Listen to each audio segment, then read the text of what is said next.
Hello everyone that is watching this. My name is Jonathan Murphy and I'm going to be doing a short presentation on the fluid painting technique, which is just a technique to make a certain type of paint more watery, but not to the point of watercolor, but just more fluid-like, so you can make a lot of really interesting patterns with it.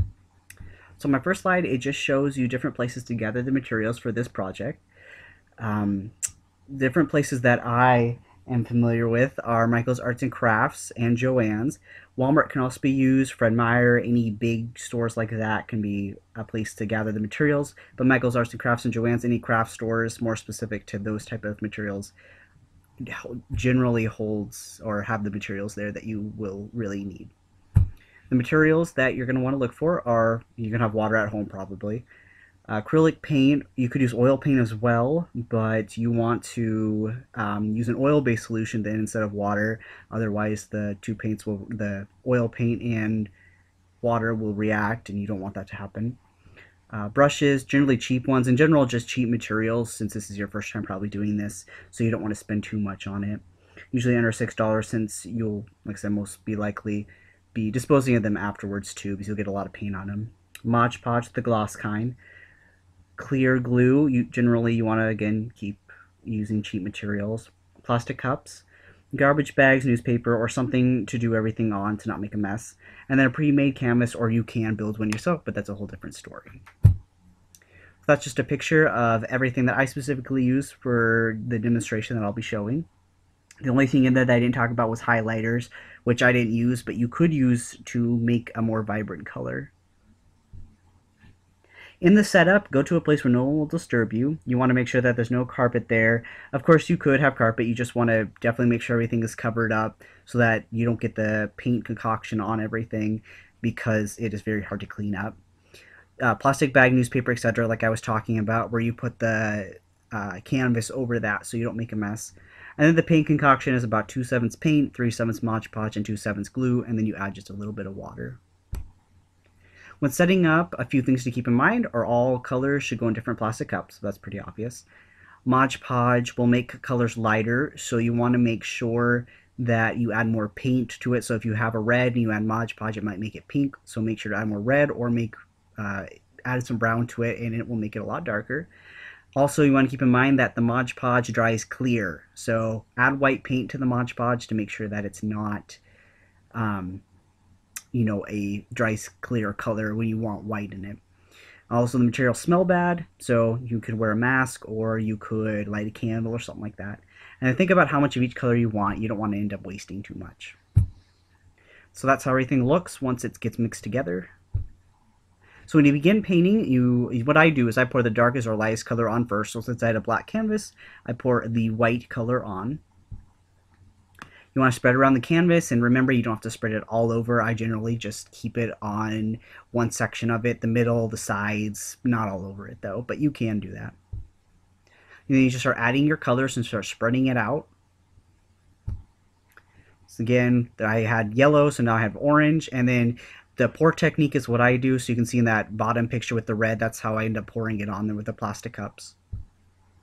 And then you use gravity, which is probably the most interesting part of the whole thing, at least I think it is, where you can see all the colors blending together, but you don't need to be afraid that they're not going to end up changing colors. So if you have a yellow and an orange, it's not going to change into red. It's just going to mix together, and each color will stay the way that it was. So you continue to use gravity, and then you can use your brush to make different designs. It's kind of like marbling, so you'll see these different marble designs in there.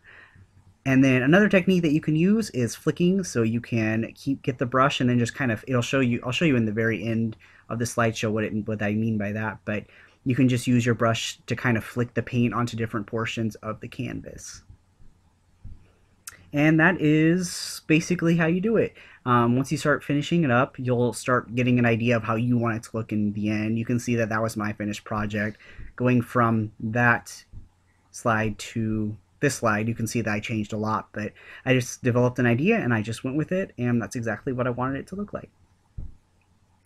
So when you're cleaning up, you just want to set the painting aside because it takes a long time to dry, about 12 hours. You want to throw away or try to recycle the plastic bag or plastic cups or anything like that. Try to discard it into trash any large amounts of the leftover paint concoction. Otherwise, it may clog your drain. That's happened to me, so you want to make sure that it doesn't do that.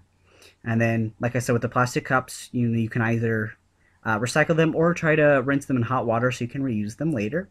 And then the brushes, they might be kind of dirty. It might be hard to clean them, but you can use hot water and soap, and that generally takes it out. And then lastly, this is just a video of another one that I did.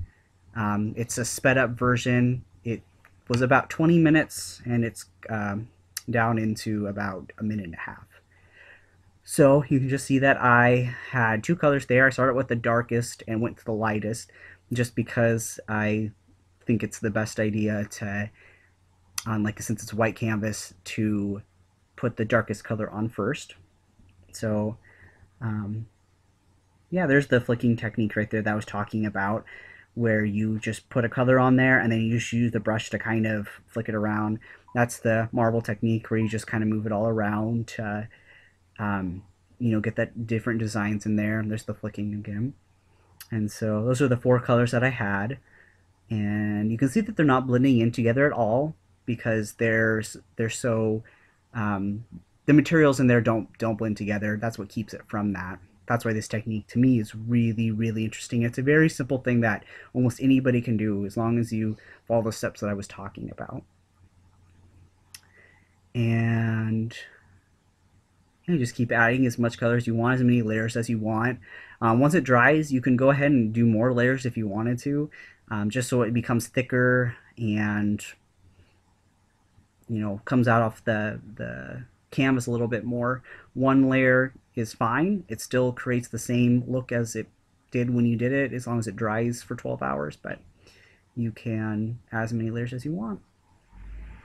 And again, just keep in mind that when you're using white, to add the white paint, you do not want to just keep the gesso as the white color of it, because like I said, it dries clear, and that was my mistake a lot of times, but I already talked about that.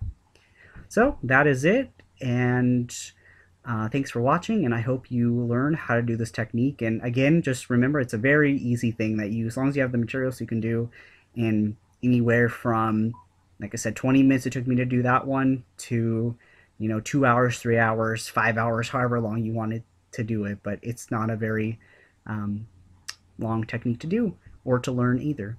So again, thanks for watching, and hope it taught you something.